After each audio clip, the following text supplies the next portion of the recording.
আসসালামু আলাইকুম প্রিয় ভিউয়ার্স, আজকে আলোচনা করব হাজারো কৃষক ভাইদের অতি কাঙ্ক্ষিত কামনা যে বেগুনের ডগা পোকাটা দমন করার সঠিক কার্যকরী কীটনাশক। আজকে আলোচনা করব বেগুনের ডগা পোকা দমন করার জন্য সঠিক কীটনাশক।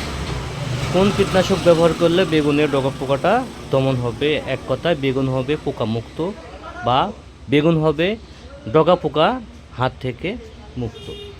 প্রথমত আমরা আজকে বুঝে নেব ডগা পোকাটা কী। ডগা পোকা এক ধরনের ভাইরাসের মাধ্যমে তৈরি হয় বেগুনে।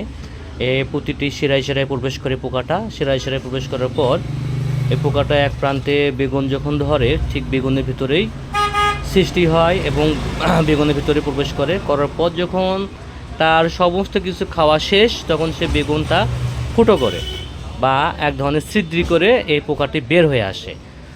আমরা মনে করি আসলে বেগুন কানা করে বা ছিদ্র করে পোকাটা প্রবেশ করছে। আসলে বিষয়টা তা না। যখন ওই বেগুনের সমস্ত কিছু খাওয়া শেষ তখন পোকাটা ছিদ্র করে বের হয়ে গিয়েছে। তো সুতরাং আমরা আজকে বেগুনের ডগা পোকা কেমনে দমন করা যায় এক্ষেত্রে ব্যবহার করব আমরা বেগুনে বায়ার কোম্পানি একটা কীটনাশক, নাম বলি আমি, দেখতে পাচ্ছেন এর নামটা হচ্ছে কি বেল এক্সপার্ট। আমি আবার বলতেছি বায়ার কোম্পানি কীটনাশক, এটা বেল এক্সপার্ট।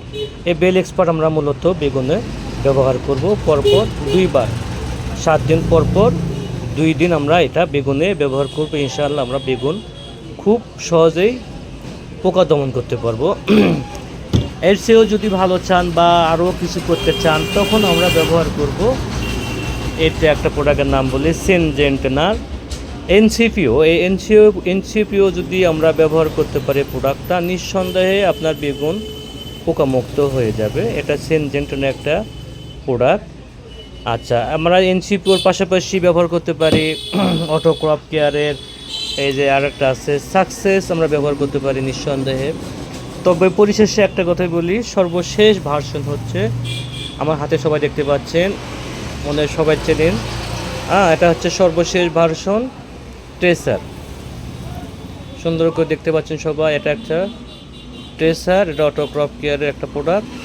এই ট্রেসার আমরা ব্যবহার করার সঙ্গে সঙ্গে দেখবেন বেগুনের সমস্ত পোকা দমন হয়ে গেছে এবং নতুন করে আবার কি হয়েছে আপনার জোয়ার চলে আসবে। সুতরাং আমি যে কয়েকটা প্রোডাক্টের কথা বললাম, বেল এক্সপার্ট, এনসিপিও এবং কি বললাম ট্রেসার ও সাকসেস, নিঃসন্দেহে আমরা ব্যবহার করব। ধন্যবাদ সবাইকে।